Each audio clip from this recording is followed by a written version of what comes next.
orange trim everywhere, orange exterior paint obviously in the Raptor. Biggest difference between my Bronco and this Bronco is that right there, the digital dash, the paddles, and then the seats are slightly different.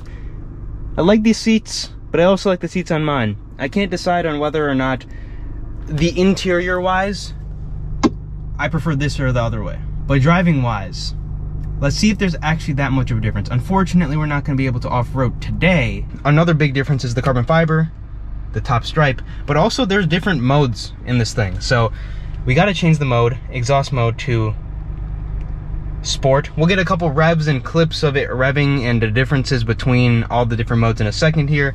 There's suspension modes, sport, off-road. Let's just change it to sport to kind of get an idea of what we're dealing with here. There's the Raptor modes, my mode settings, we're in R mode, and then this I think is steering wheel settings. Yep, comfort and sport. But let's go take this for a drive. All right, so here we go.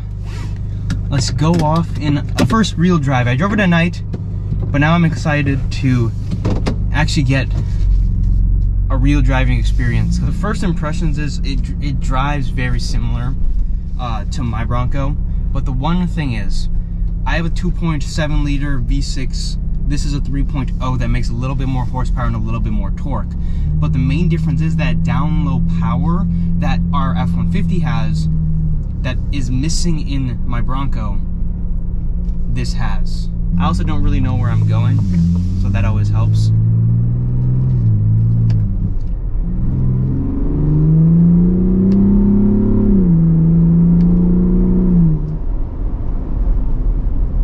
It's a lot louder. The exhaust is a lot louder.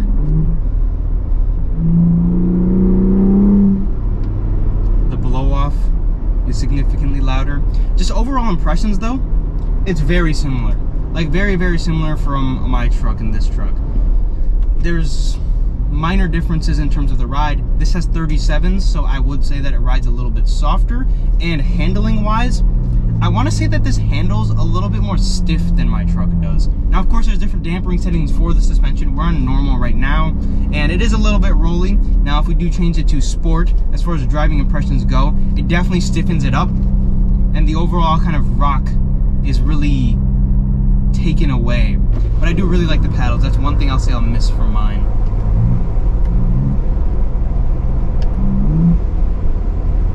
Do a small little pull here.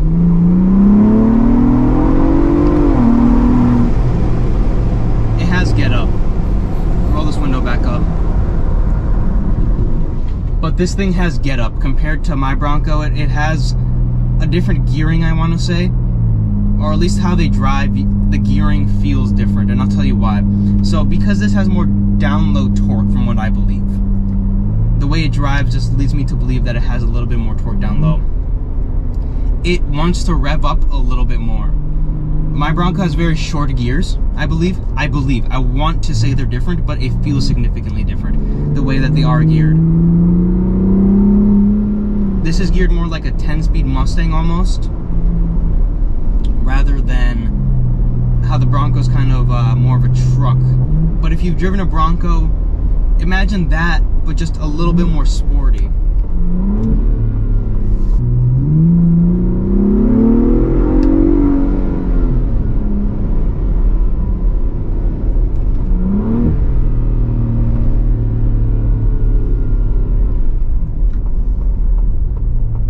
That EcoBoost sound is kind of growing on me. The little bit of that low, like, grumble that they have with the turbo. At first, I never really liked them, but I guess the more that they kind of learn and improve on the exhausts and everything.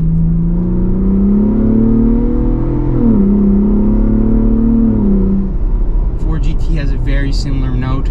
I've been told, and I believe it, that this doesn't have any piped-in noise, because that exhaust is pretty loud when you do open the valves up and put it to R mode. So we're going to come over to this dial here, and I'm going to change it to sport.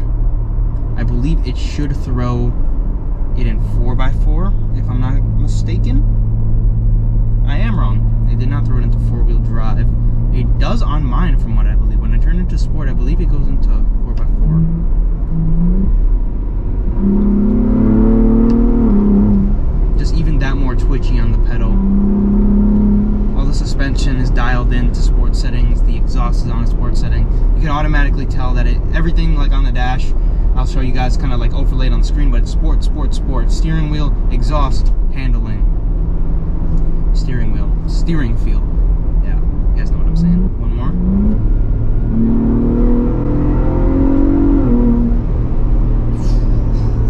This is fun. I can totally see why people would want to spend the extra money. The paddles make the biggest difference for me, honestly. Just being able to just hit a downshift and it's pretty fast. That kind of does it for me. One more down, fourth. Make sure there's no cop and hit it. Third gear downshift.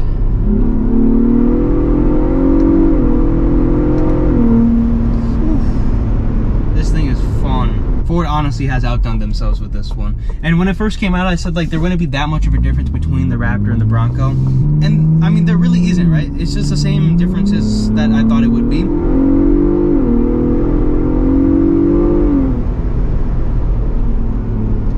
It's just that there's the one difference, and I'll tell you what it is. The one difference, big difference, is obviously off-road. But that motor and the way it's tuned makes a huge difference. It's so much more peppy, alive. The Bronco is very subdued, right? The Bronco wants to get up and go. The 2.7 wants to rev out, it wants to go. But I wouldn't say that it's a performance vehicle. I wouldn't say that that 2.7 liter is a performance-oriented motor, or like the way it's tuned at least. This just wants to be ripped on.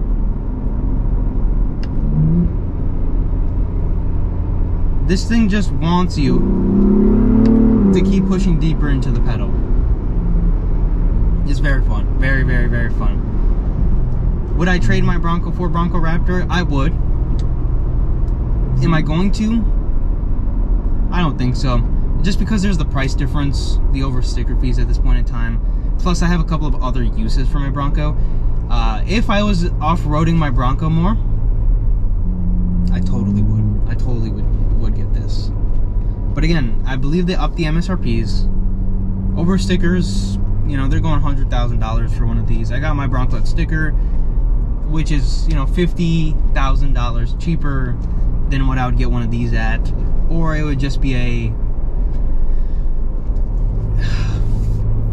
2-year wait, 3-year wait, maybe even longer, maybe 3-4 year wait at this point in time. Because I know a couple people who do have them on order. A little bit of a windy road.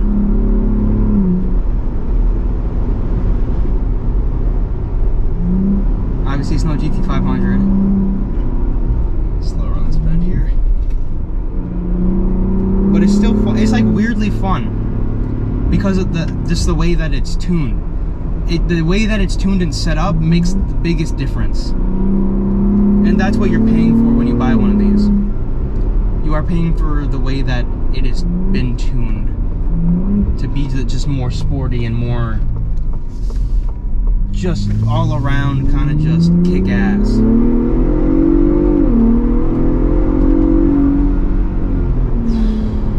This is fun. This is a fun truck.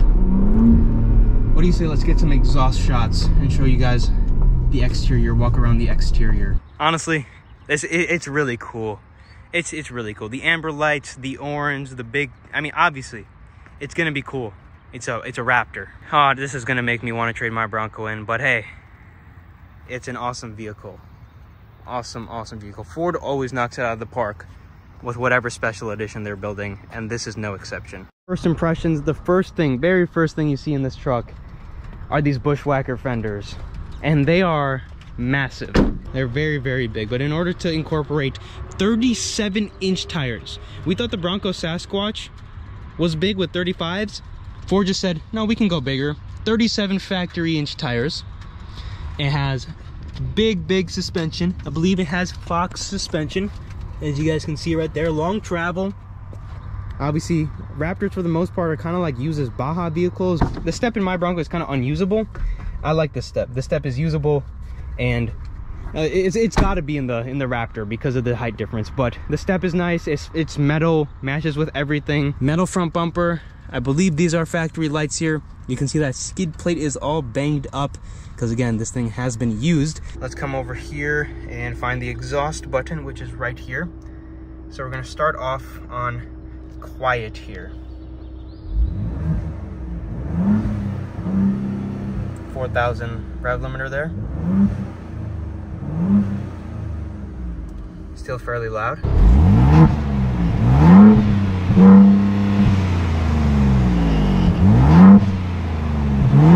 Let's switch from quiet to normal.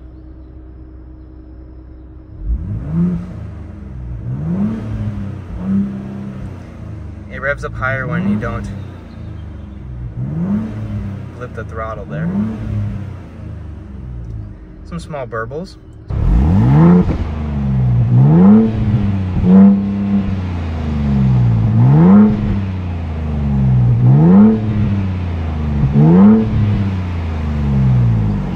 Switch from normal to sport. A little bit more blow-off noise there. A little bit of a deeper, more sharper tone.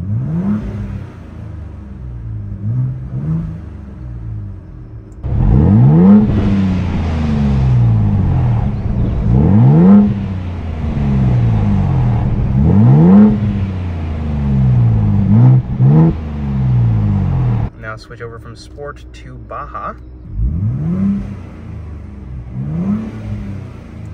I want to say that's the loudest mode.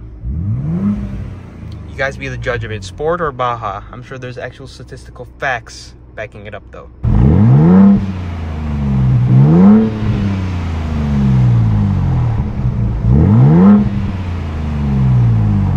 It's got good air conditioning, I guess. And that's the one thing you need in Texas. No cooled seats on this thing either. Kind of odd. I mean, they're kind of perforated, so you could have done it, Ford. You could have done it. In Texas, heated seats will never be used, I don't think. So much quieter. This thing is a riot to drive. Just overall, I love this thing. This is so much fun. And I'm not unhappy that I got my regular Bronco. I still love that thing. They're two different beasts for two different purposes, and that is 100% true, and something that most people will understand, I feel. I do want to change it to Baja mode just to see how this feels. Whether it bogs it down. Okay, this shifts it into 4x4. You have a front camera. We're gonna have to do a lot of playing around with this thing.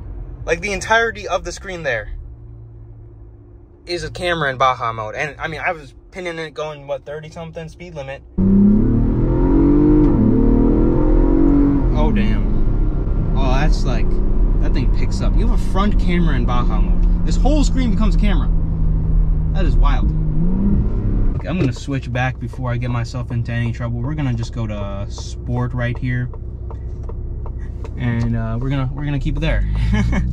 My camera is dying, however, I'm going to enjoy the rest of this drive here. If you guys did enjoy this video, you want to see more Raptor content, I can definitely make that happen.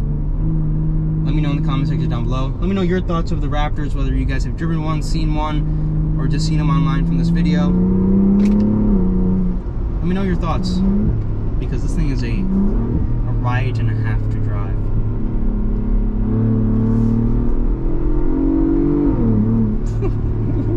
I'll see you guys in the next one.